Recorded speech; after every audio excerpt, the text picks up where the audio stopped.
Good afternoon, ladies and gentlemen. Welcome to the Foreign Correspondent Club of Japan, even in a virtual way.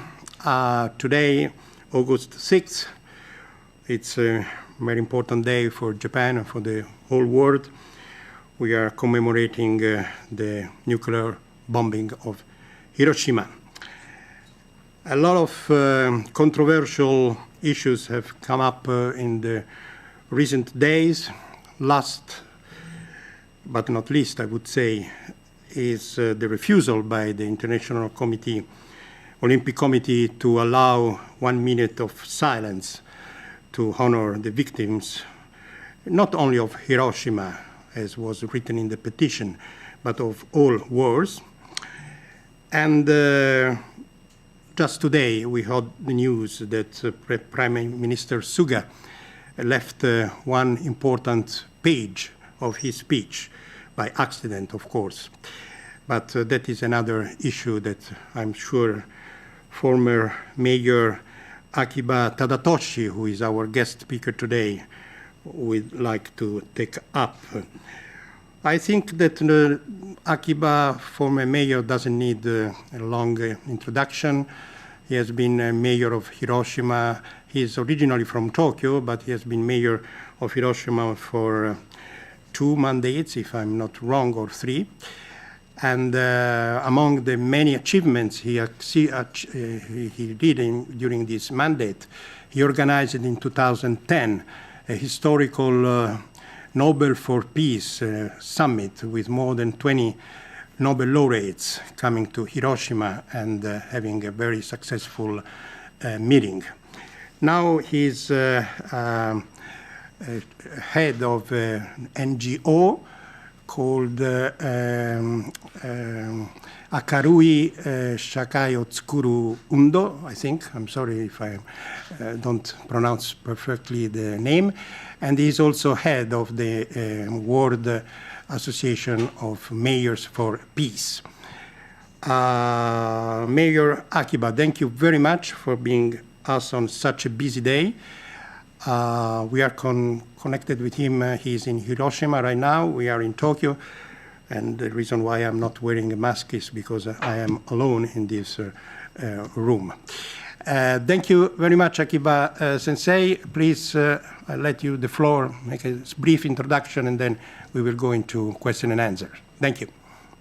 Okay, thank you very much, Phil. And we had a great time together to, work to welcome the Nobel laureates back in 2010.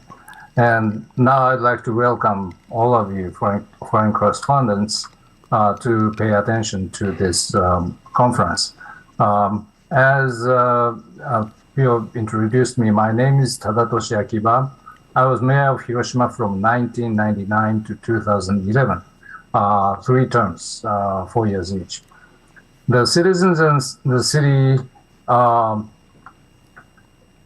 Hiroshima, peace is not just an abstract idea, but it is something you breathe, touch, and feel every day. And at the same time, peace extends to the entire world, from Hiroshima. As most hibakusha, that means survivors of the atomic bombing, proclaim no one else should ever suffer as we did. Please note that no one here means everyone, including those whom you would normally call enemies. And Mayors for Peace, an organization of cities and mayors worldwide, wishes to create a peaceful world without nuclear weapons through intercity solidarity. It is a natural generalization of the hibakusha's philosophy. It is also based on the common history of cities, most of which suffered greatly as victims of war.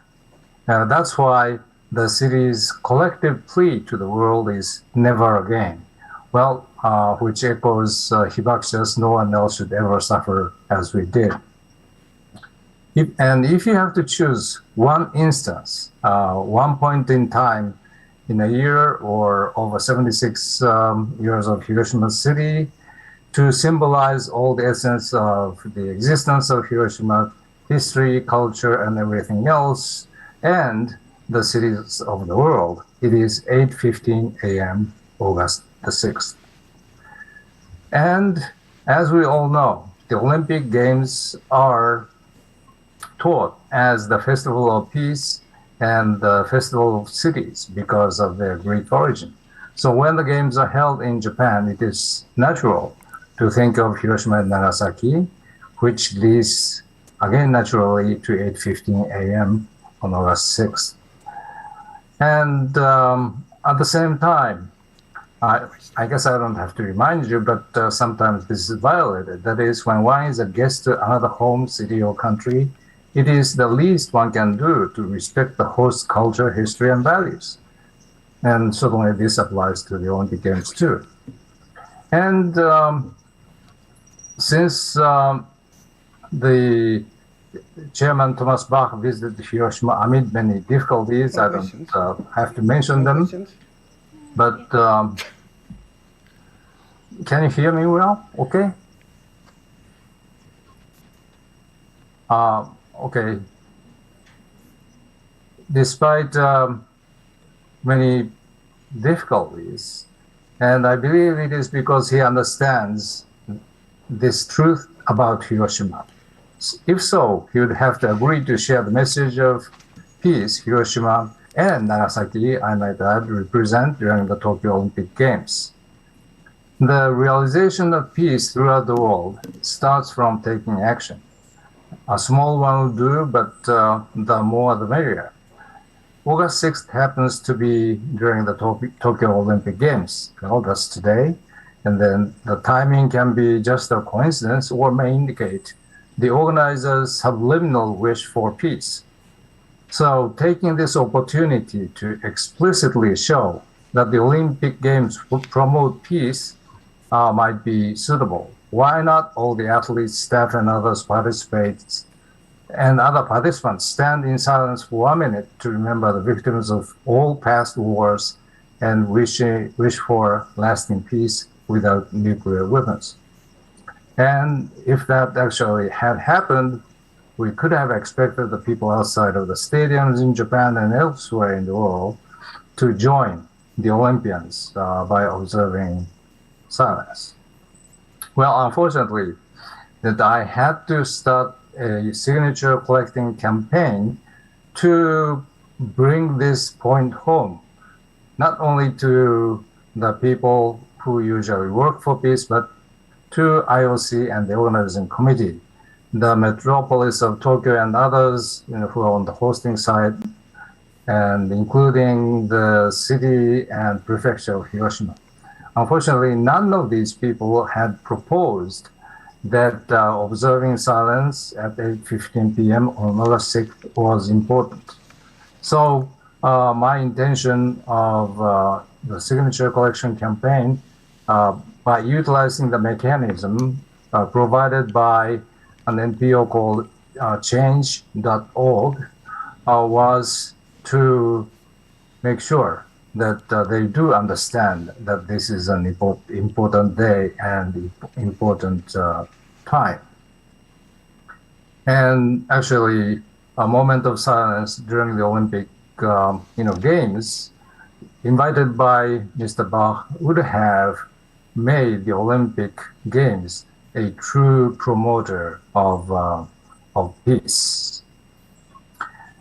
And since the campaign to collect signatures supporting this idea went well, I sent a letter requesting a moment of silence at the Tokyo Games to Mr. Bach on August 3rd, and held 2 online press conferences on August 4th, one in Japanese and the other one in English. And I believe that this is completely independent of what I've done, but Mr. Hajime Moriyasu of the Japanese soccer team, he's the manager, said yesterday that he would observe silence at 8:15 a.m. on his own. And I believe his influence is great, and I'm sure that his message would reach a wider range of people. Now that's a brief explanation of the campaign I started and where we are at. Oh, by the way, I downloaded all the signatures collected so far, which is approximately 17,000, and put that on the cloud and sent a mail to Mr. Bach and the organizing committee, Ms. Hashimoto, to please look at the signatures and, if possible, change their mind last night.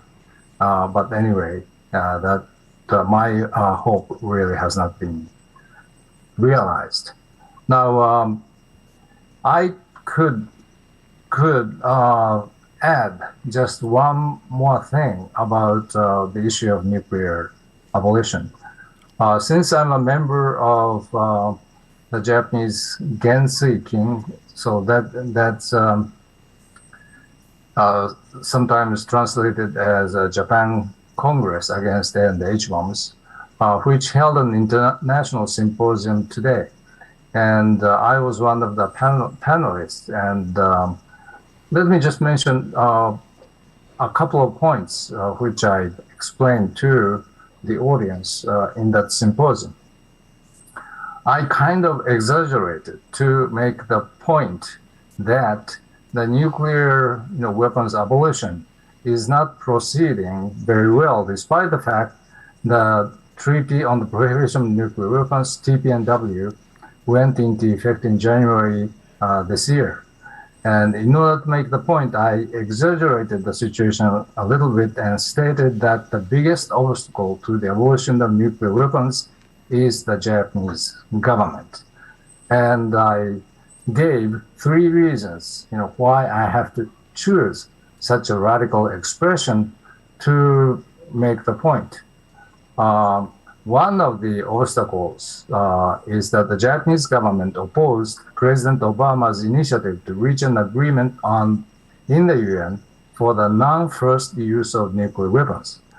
And also, President Obama tried to accomplish his goal by legislation in the US Congress. The Japanese opposition was a major reason that the United States had to abandon the idea.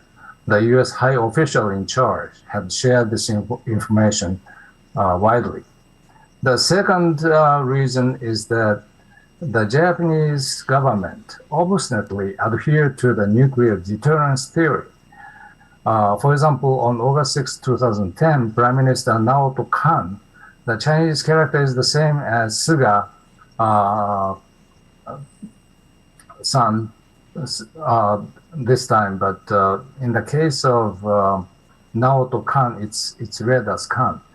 He declared on August 6th in Hiroshima that Japan would uphold the nuclear deterrence theory as its rightful principle, even though he himself believed otherwise.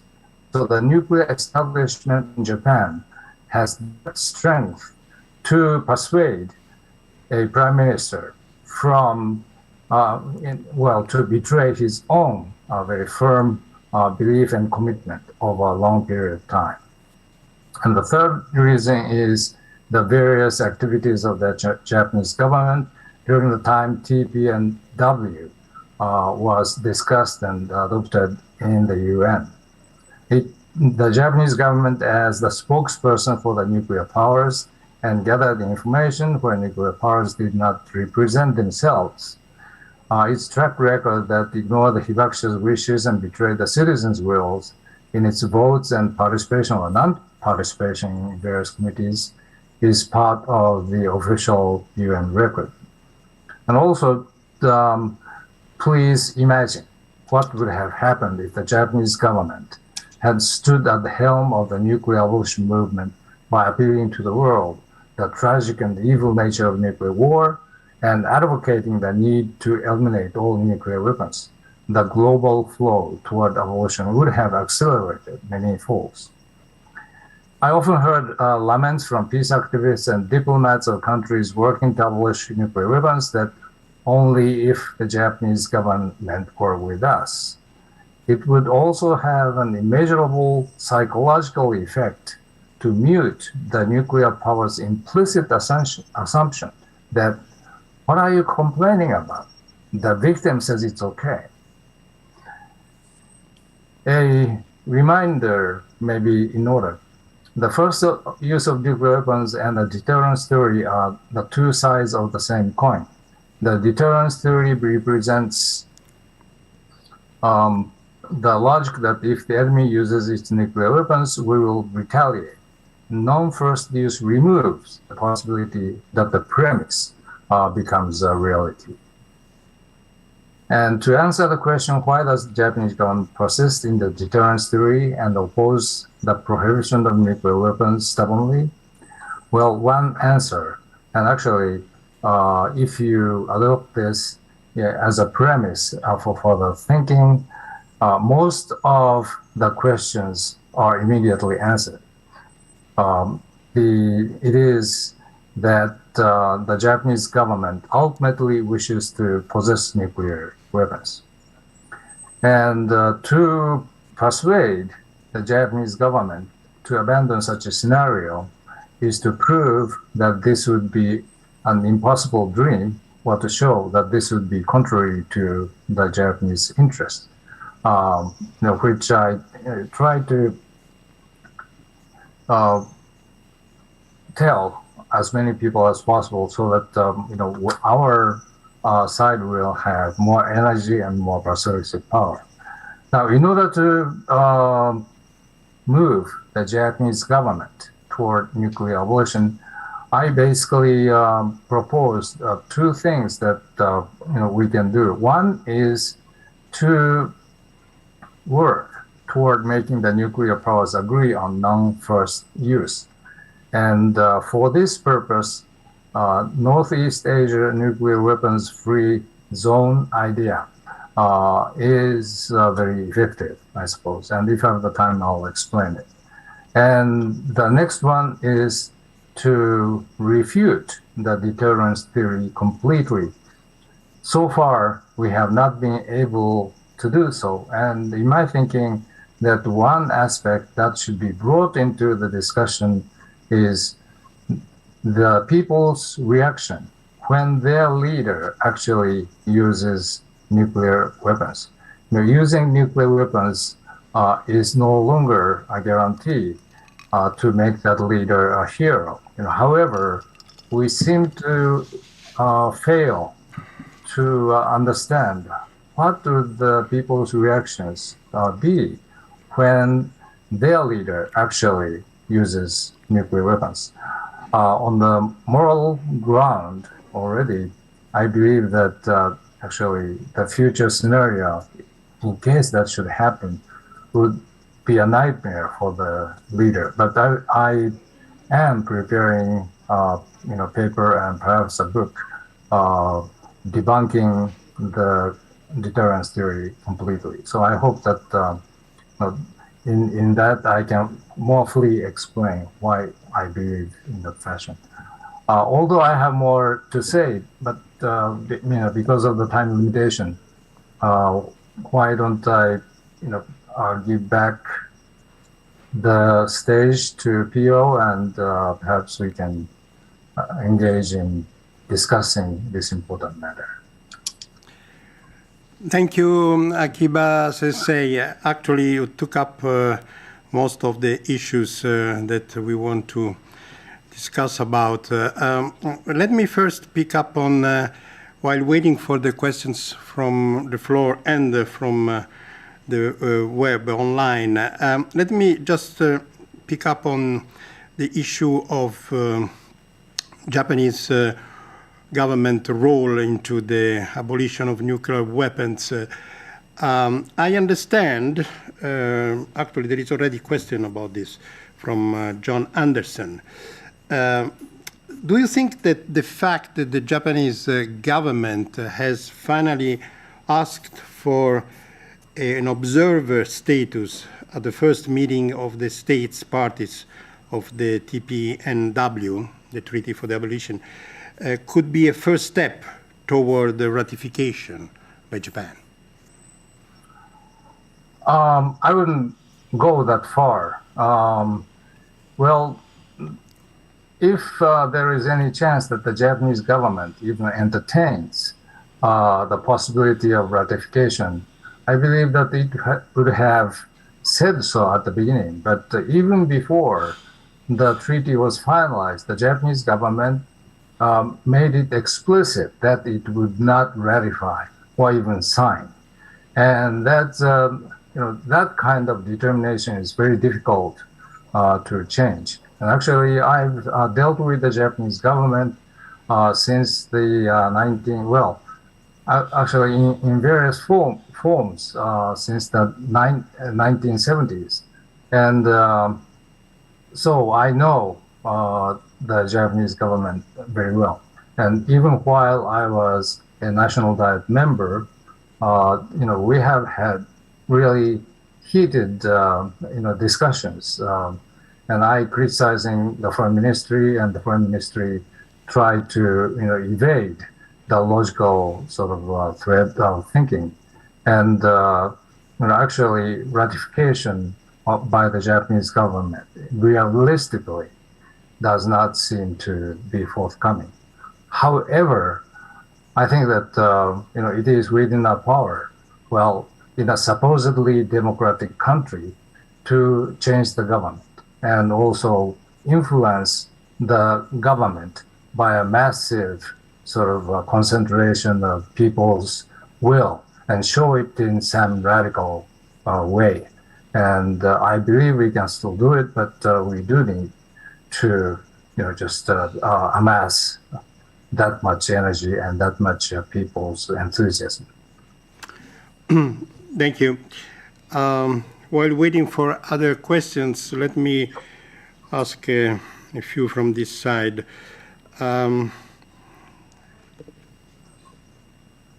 What are your impromptu comments on this morning Suga Prime Minister skipping one page of the official speech?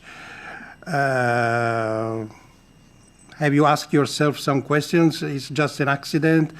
It was a big problem even for NHK because they kept sending the subtitles of the official speech while Mr. Suga was talking other things. Well, at least through NHK, people understood the full text of the speech. So in a sense, that was, very good. And, it could be a simple mistake, but judging from what happened, there are two things that came to my mind. One is that, the Prime Minister's speech, for example, during the Abe administration, has been severely criticized by everybody, because basically he read the same speech in Hiroshima and Nagasaki. Well, by simply changing Hiroshima to Nagasaki, well, that's just about all. It's not only that, but he used the old, last year's speech this year, and I think that happened 3 years consecutively. You wouldn't do that to really sort of, come to a place where you're trying to console the repose of the souls of those people who died in the war in a tragic way. And most of them are civilians. And so if your heart were there, you would, certainly incorporate your entire year's emotion, about people's life and death, suffering, and what their aspirations are. And of course, during 1 year, many things do happen. And Hiroshima's death or Nagasaki's death, certainly connects to those tragedies in everyday life. And if a person has a heart, if a person is concerned with the lives and daily living of the citizens, certainly in a speech that's addressed to a massive number of deaths, then your sentiment, your heartfelt sympathy would have to show. but that did not happen. Abe simply read last year's and the year before's speech as if nothing real had happened in people's lives over those years. And so, in case of Suga administration, well, I would be surprised if that's being replicated. So whether skipping a page or not, the important point is that his heart wasn't simply there. He did not care about the war dead. He did not care about what happened to the Japanese people during the COVID-19 pandemic and typhoon disasters, earthquake disasters, and everything else.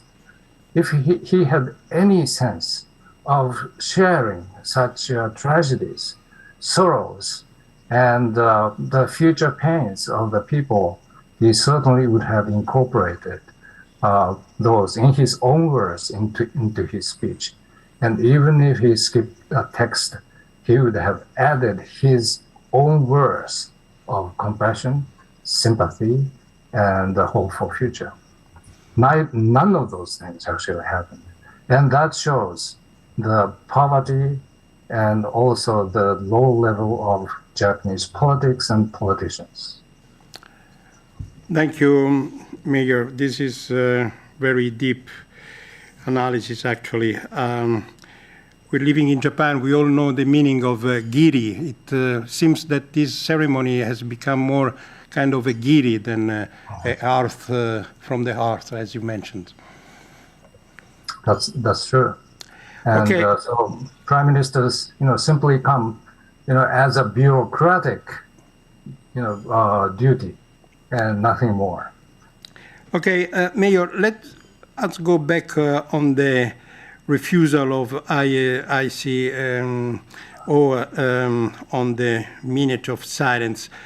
You know very well that there is a kind of rewriting, revisionist approach toward the Hiroshima and Nagasaki. People and even scholars are writing about the fact that actually the bombs did save lives, ended the war before.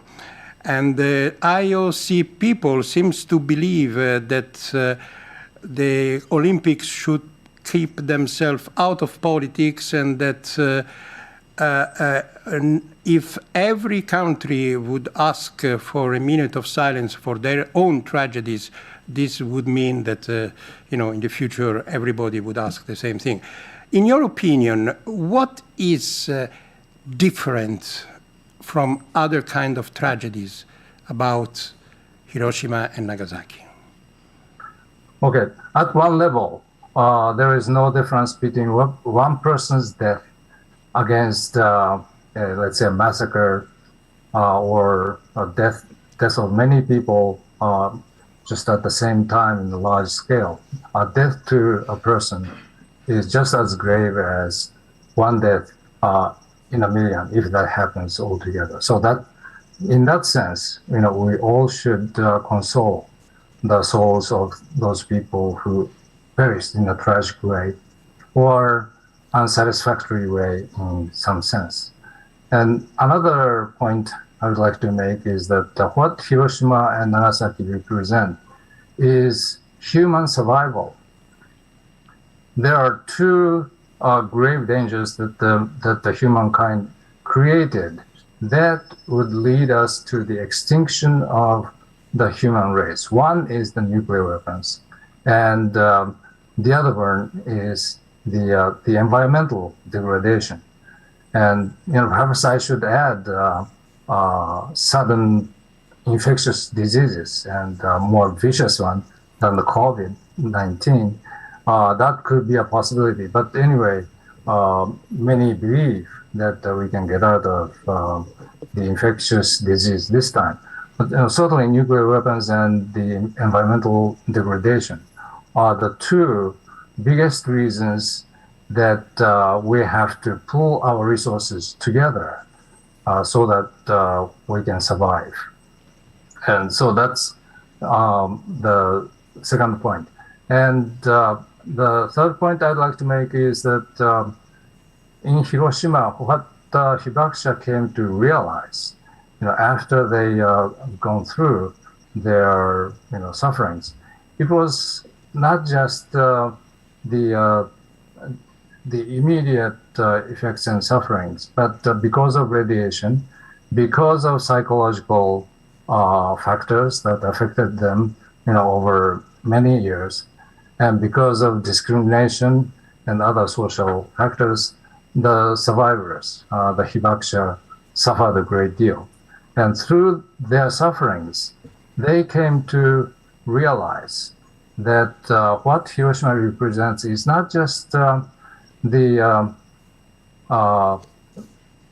damages caused by the bomb that was dropped by the United States. That's why they said no one else should ever suffer. The suffering by nuclear weapons and by many other wars is beyond description, and you will have to stop the act of war itself in order to save the entire humanity. So they came to understand the world not a collection of adversarial entities fighting against each other.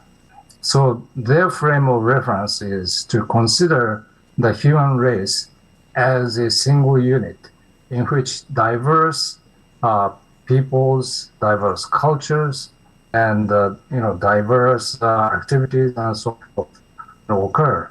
And within that framework, they are advocating world peace, especially the abolition of nuclear weapons. So what we are proposing is not just a grief and the sacrifices that people made as a result of, let's say, two-country war, and pointing fingers at those who brought those damages to them. We are saying that the war itself that created this situation is wrong. That must be eliminated. And the weapons, by which such tragedies actually were created also must be banned.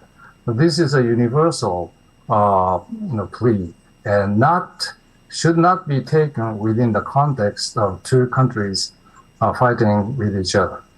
And one reason to prove this is that Mayors for Peace, that's an organization now consisting of more than 8,000.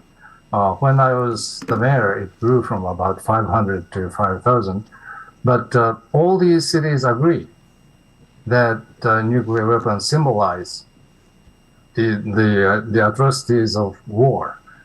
And therefore, as a symbol, Hiroshima should be the chairman of this organization, and in sending their message of peace to the rest of the world.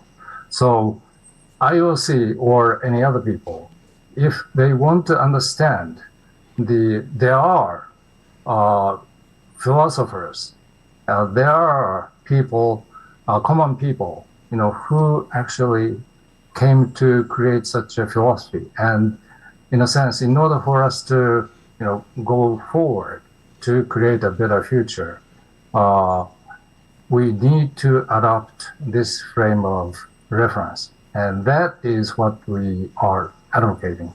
And the specialty of Japan and Hiroshima is that we are not simply, just sticking to the past war and the values that dictated the war and the result.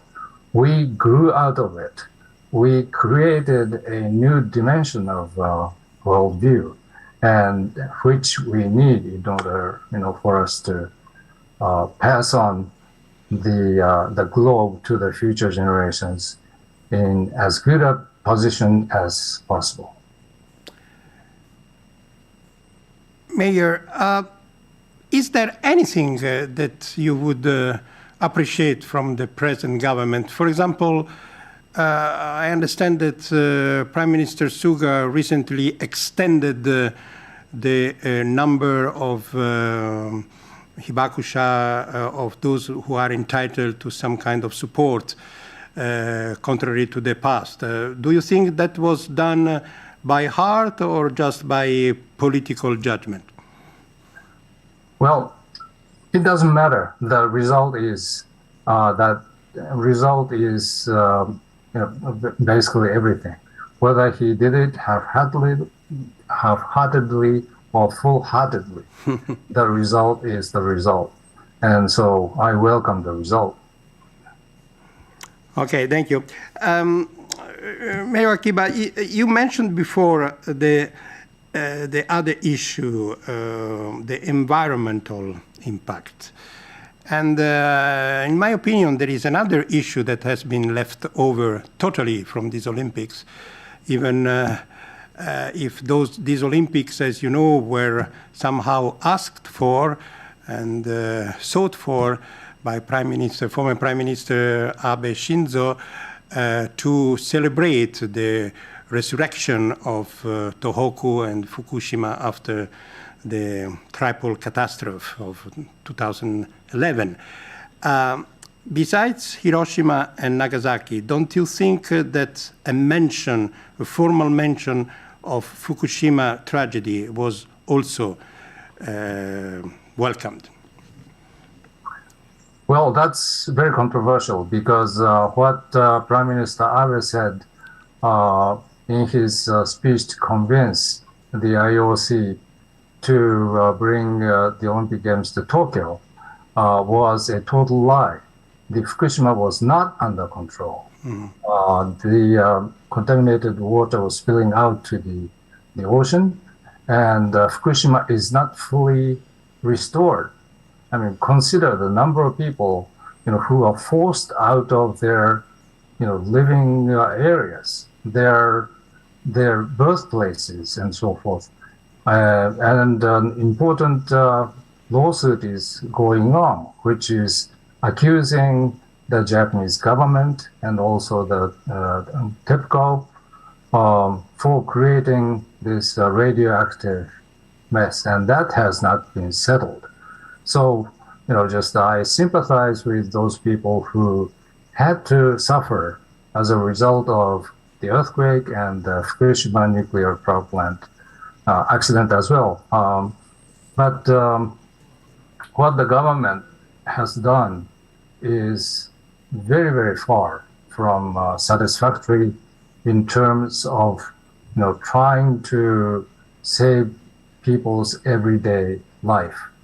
And, for example, their initial reaction of those people who defended the nuclear power plant accident in one way or another, or actually who advocate the use of nuclear power for energy generation, their claim always has been that the number of deaths caused by nuclear accidents is far less than other accidents. But they are forgetting to count that the direct deaths by accidents certainly are important, but the people being displaced, driven away from their own place, own birthplace even, that must be counted. And we still have hundreds of thousands of people forced out of their areas where they used to live. That's very far from under control. And I don't think anybody who knows the current situation of Fukushima and related areas would say that we can celebrate the condition of just matters being settled completely for the people's satisfaction. Well, of course, there are sort of halfway method of congratulating them on accomplishing, some of the goals and encouraging them to go further. But how much contributions the government has made, that's very questionable. And I think that we need to be careful and we really have to resist recognizing the lies of the government. Mayor Akiba, we are a few days away from the ending of this, I would say, at least very controversial Olympic Games that actually seems to have been organized quite properly, and they are reaching the end without major casualties, if I could say. So, what is your final judgment of this endeavor, of this event? I know that in the past you have been against this, but now that everything seems to be delivered in time and safely, do you have any comment on this? Of course, I guess you would congratulate your athletes because you reached the maximum number of medals in the history. Well, I congratulate on all the athletes, who made their utmost efforts to do their best in these games and in other games and races, matches, and so forth. But unfortunately, well, probably I'd be criticized for this, but I would not, just applaud the Japanese athletes because I'm Japanese. I have lots of friends overseas, and for example, during the last Olympic Games, I was in college, but anyway, I went to an American high school. So my high school buddy from the United States came as a cross-country runner. So of course I was cheering for him. And world over, that type of, I guess, cross-cultural identification is occurring. And because we live in a very diverse, world, that's only natural. And also, the Olympic Games are supposed to be based on cities. That is why the IOC insists on, just appointing just one city, not two cities like Hiroshima and Nagasaki, as the host city. Well, if you emphasize, yourself emphasize the city, then why all of a sudden, when it comes to a medal, then it becomes national? Why not applaud the cities and the towns and so forth where these athletes actually come from? So instead of the national anthem, why not the city anthem, for instance? Well, ROC, Russian Olympic Committee, is playing Tchaikovsky. Well, I think that's beautiful. And in the, I guess, was it Pyeongchang, but the Korean, teams, United Korean teams also played, did not play their national anthem. So I guess new sort of change is being born in the Olympic Games, and I think it is the trend of the world that we are, just seeing the world in a more diversified way and away from nationalistic jingoism, of which quite often the Olympic Games and other international games, tend to fan. So that's more or less my feeling. And also, I'm not in a position to really judge what the Tokyo Olympic Games were all about, because all we see on television, I really don't feel like watching these games very much these days after the scandals right before the opening of the Olympic Games. But, seeing the Japanese athletes doing well or doing not well, and their life history and their families and so forth, okay, I see all of those things, and they are, in a sense, very touching. And I believe that most Japanese really do feel that, they have had satisfactory reporting on the activities of the Japanese athletes. But Olympics are not the Japanese national championship game. There are athletes from other countries, and those athletes also are doing wonderful things. And since I really have not seen much of the athletes from other countries, whenever Japanese athletes are here. Oh, by the way, I have also another side of the complaint. I used to live in the United States for a long time, and during the Olympic Games on the American TV, all I saw were American athletes. I wanted to see Japanese athletes, do well or not so well, but I wanted to see Japanese athletes. But on American television, they did not report, much of the Japanese athletes. I guess so. It may be universal. However, in order to get the whole picture, I need to look at some records and other statistics after the Olympic Games are over, and then I think I'll be in a position to make some kind of a judgment. Well, Mayor, I must say that as an Italian citizen here in Japan, watching the Japanese coverage of the Olympics, I have the same complaint. I mean, it seems that only the Japanese athletes do exist.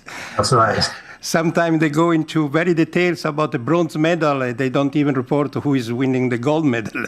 Exactly. So that's a common global weakness. We're approaching the end of this conference, Mayor.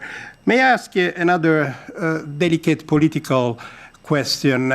You know that since at least former Prime Minister Abe Shinzo, there has been a lot of talking about the constitutional reform in Japan, the so-called, the Article 9, and the fact that the parliament has now the power, since many years already, to enact a reform, a constitutional reform. But then you have to go through a national referendum, which is binding.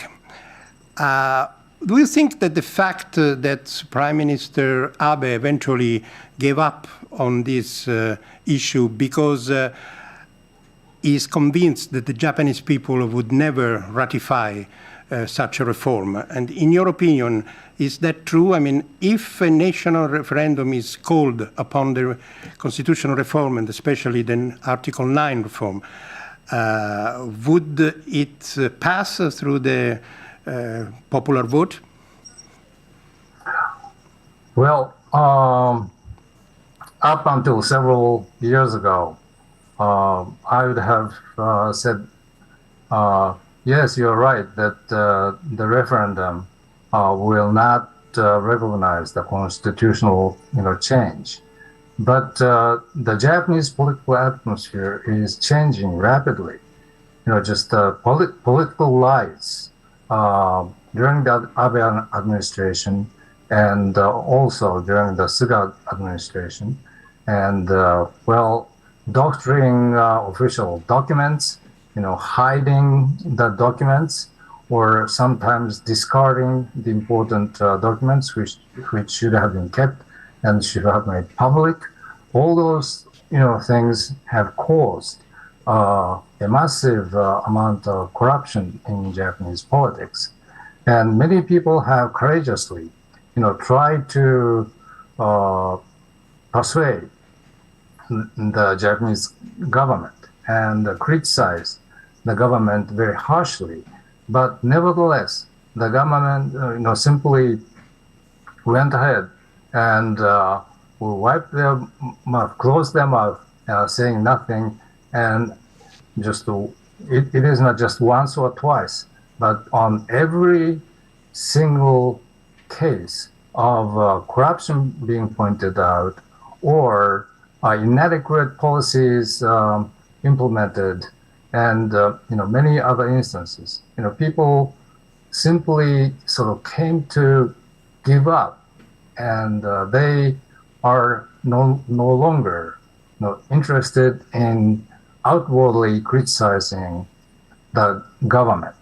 Okay, they are kind of a secret. Dissatisfaction is very deep. But unfortunately, the opposition parties have not been effective in consolidating the opposition into one single large force to counter the present government. It's very unfortunate, and in a sense, it is natural that people feel frustrated, but feel impotent in changing this situation. And I really don't see a quick way to fix this. But I guess those of us who know better, who have better knowledge of what's going on, and who can explain, what could be a possible solution, will have to continue to voice our opinions and to make sure that more people will agree and agree to act with us to reform the government. But one thing which is extremely helpful is the fact that my generation, I'm 78 years old, but my generation and slightly younger generation were brought up under the present constitution. And right after World War II, the constitution was a new light for the entire Japan. We tried to understand everything according to the constitution, and the constitution was there. So just like Hiroshima, citizens and hibakusha kind of breathe, touch, and feel peace in their everyday life, we actually felt, in a sense, we ate the Japanese constitution, and that became our body. And as long as those people and my generation stand strong, then no Abe government, no Suga government would be able to change the Japanese constitution. Thank you. Let me just go to the first issue you raised when we were talking about the Japanese government attitude toward the abolition of nuclear weapons. I think you mentioned your fear that Japan government, or at least some politicians, are really considering the option of becoming a nuclear power. Where do you found this opinion? Do you have, I'm not asking you to give me your sources, but do you have some concrete evidence of this, of some Japanese politicians, military, that are seriously talking about this? Well, actually, the foreign ministry's position over the long range, show you that there is no other motive, than the position of nuclear weapons. But another important fact is that Japan, right after the war, that ended in 1945, was guided by the constitution, but economically, it grew very rapidly, and then that growth led Japan to one of the most prosperous countries in the world.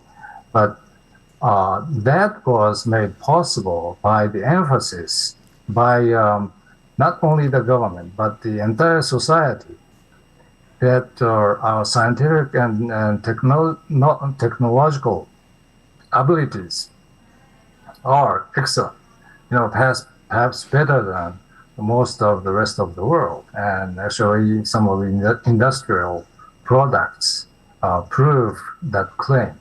But so the emphasis on science and technology became something that we all embraced wholeheartedly. So what did the government do? The government created a special agency, a Science and Technology Agency, which is separate from the other ministries or functions. Well, bureaucratically, it came under, I believe, the Ministry of Education. But anyway, because specialists are respected, and the science and technology specialists especially are respected, that they were able to sort of create their own agenda. The government poured in massive amount of this agency. But what did this agency do? They only had two purposes. One was to promote nuclear power. The other one was to develop rocket technology. Now, when you put these two things together, what do you get? Nuclear weapons. So it's very, very clear. And when these two pillars sort of became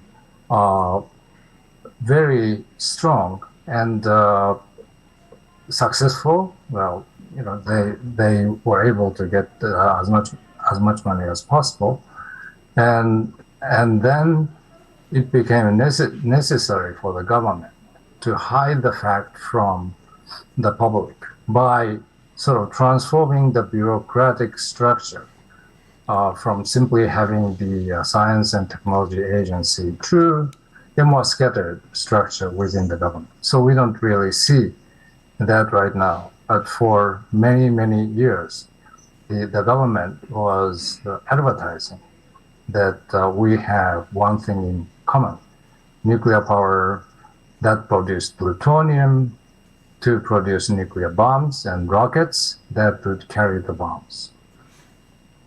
Thank you, Mario. In the past, you have been a member of the parliament. Yes. Any chance that we will see you around in the future in Nagatacho? I don't think so. Well, winning an election is a very strenuous work, and I've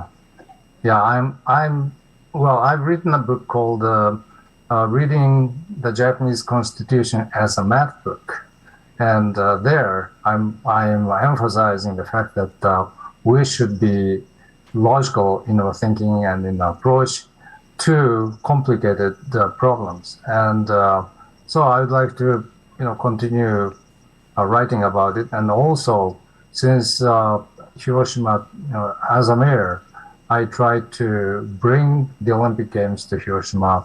I should write a book about why that was necessary and what kind of contributions that would have made to the world, including the completely sort of renovated IOC and JOC as well. Actually, JOC was very encouraging at the time, but anyway, things did not turn out that way. So at least I should write a book to explain some of the details. Well, maybe in the future we will see you in the organizing committee in charge of Hiroshima Nagasaki Olympics.